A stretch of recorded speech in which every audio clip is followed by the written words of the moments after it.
When people talk about the richest individuals in history, names like Elon Musk, Jeff Bezos, and Bernard Arnault often dominate the conversation.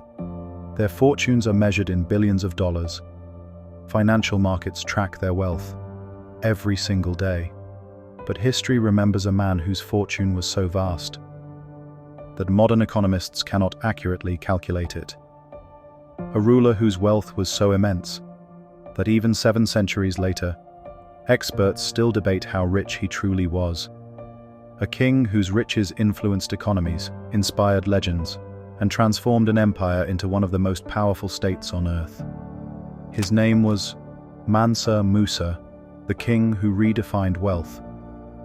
And many historians believe he was the richest person who ever lived. To understand Mansa Musa, we must travel back to West Africa in the late 13th century. At the time, Europe was divided among kingdoms constantly fighting for territory and power. Meanwhile, across the vast Sahara Desert, powerful African empires controlled some of the world's most valuable resources. Among them stood the growing Mali Empire. Mansa Musa was born around 1280. The exact date is unknown, because detailed records from the period are limited. Historians believe he was born into the royal Keita dynasty, the ruling family of Mali. This dynasty traced its origins to the legendary founder of the empire, Sundiata Keita, the warrior king who united the region and established Mali as a major power. From an early age, Musa grew up surrounded by politics, trade, military affairs, and royal responsibilities.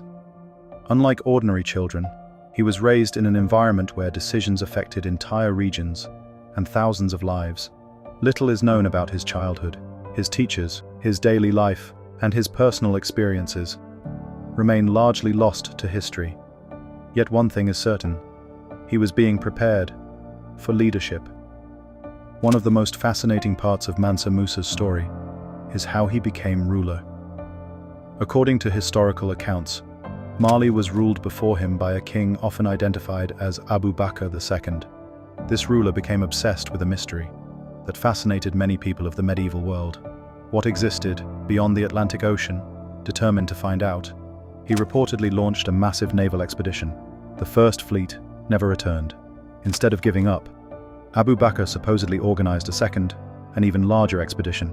This time, he personally joined the voyage. Before leaving, he appointed Musa as deputy ruler. Then he sailed west, into the Atlantic, and he was never seen again. Whether every detail of this story is true remains debated among historians. But according to traditional accounts, Abu Bakr never returned. As a result, Musa inherited the throne around 1312 and became emperor of Mali. The world was about to witness one of the greatest reigns in African history. When Mansa Musa took power, he inherited a wealthy kingdom. By the time his reign matured, it had become one of the richest empires on earth. The foundation of this wealth was gold. During the 14th century, gold was the most valuable commodity in the global economy. Coins were made from it, kingdoms depended on it, international trade relied upon it, and Mali controlled some of the richest gold-producing regions in the world. Massive gold mines operated within territories controlled by the empire. Caravans carried gold across deserts and through major trading cities. Merchants traveled thousands of miles seeking access to Mali's markets. The empire also controlled the salt trade. Today, salt is inexpensive, but during the medieval era, salt was incredibly valuable.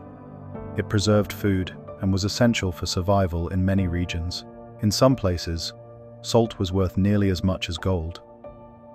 Mali controlled both gold and salt, the two resources that helped power the economy of an entire continent. Unlike modern rulers, whose lives are documented in extraordinary detail, information about Mansa Musa's personal life is limited. Historians agree that he was married and had children. However, the exact number of wives and children remains unknown. Royal families in West Africa often practice polygamy, making it likely that Musa had multiple wives. Several of his descendants later played important roles in the empire. One of his sons, Mansa Musa, eventually succeeded him after his death. Although many details of his family life have been lost, historical records consistently describe Musa as a deeply religious Muslim who valued education, scholarship, and governance. His legacy was built not only through military and economic strength, but also through faith and learning. Mansa Musa was not simply a wealthy ruler. He was also an ambitious leader. During his reign, Mali expanded significantly. New territories were added. Trade routes were secured. Important cities came under imperial control. The empire stretched across vast areas of West Africa. Its territory included regions that are now part of several modern African countries. At its height, Mali became one of the largest empires in the world. Travelers could spend weeks crossing lands under Musa's authority. His influence reached far beyond his borders. Merchants in North Africa knew his name. Scholars in the Middle East heard stories about his empire.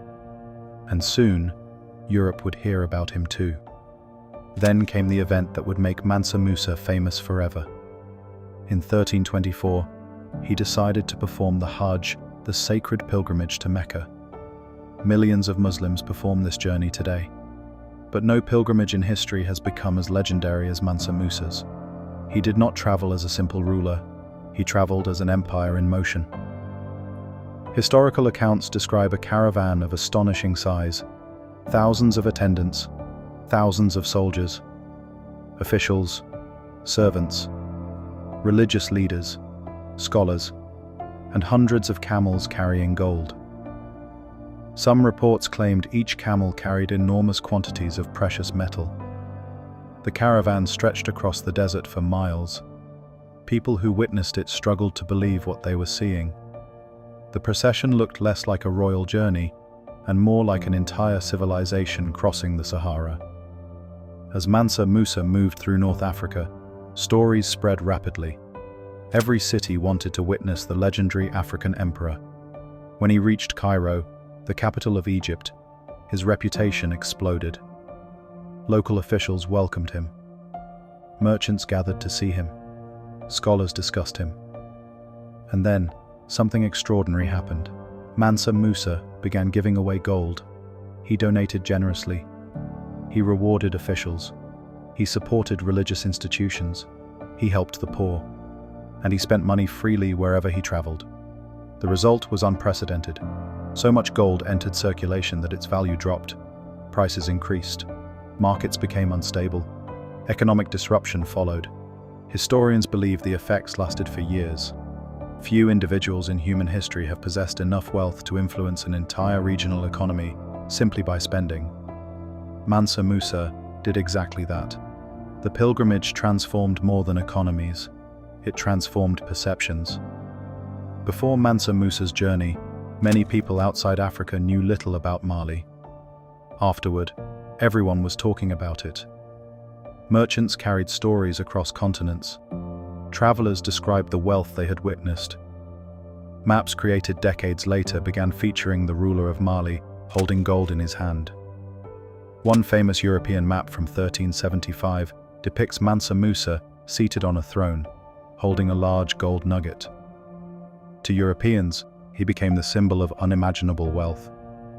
His journey effectively introduced Mali to much of the known world. After returning home, Mansa Musa focused on strengthening his empire. He invested heavily in construction. Mosques were built, roads improved, trade centers expanded, educational institutions received support. Among all the cities in his empire, one became especially famous: Timbuktu. Today the name sounds almost mythical.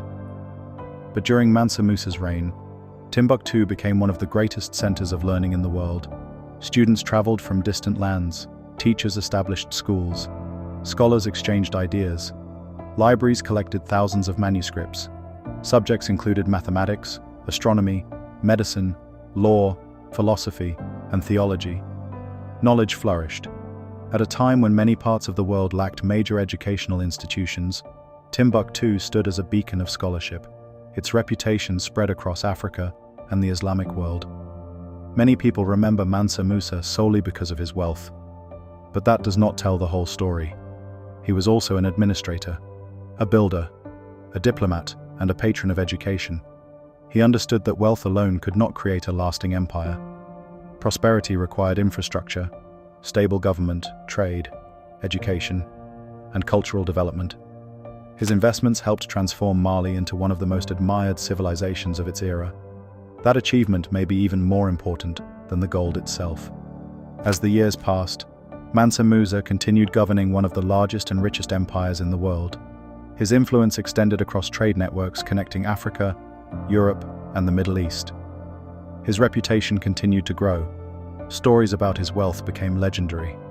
Then, around 1337, Mansa Musa died. The exact details of his death remain unknown. No dramatic final battle, no detailed royal record. History simply tells us that one of the greatest rulers of the medieval world passed away. This is the question historians still debate today. What was Mansa Musa's actual net worth? The truth is that nobody knows, and nobody ever will. Modern wealth calculations simply cannot be applied accurately to a 14th century emperor. There were no stock markets, no modern banks, no reliable financial statements. Much of his wealth existed in land, mines, trade networks, and political control. Some estimates suggest his fortune would be worth more than $400 billion today. Others argue that even this figure dramatically understates his true economic influence. Because Mansa Musa did not merely own wealth, he controlled the sources that produced wealth. The gold mines, the trade routes, the resources, the markets, and the empire itself. His power extended far beyond a personal bank account. More than 700 years after his death, Mansa Musa remains one of history's most fascinating figures. He challenged assumptions about Africa. He demonstrated the power of trade and knowledge. He transformed Timbuktu into a center of learning. He built one of the richest empires the world had ever seen.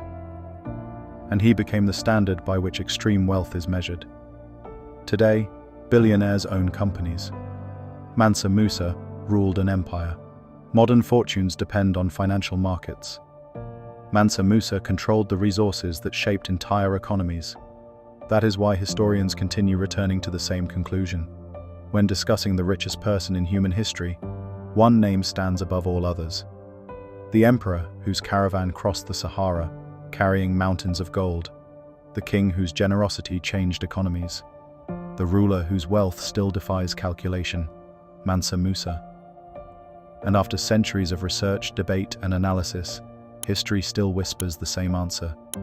In all of recorded human history, there was probably never anyone richer.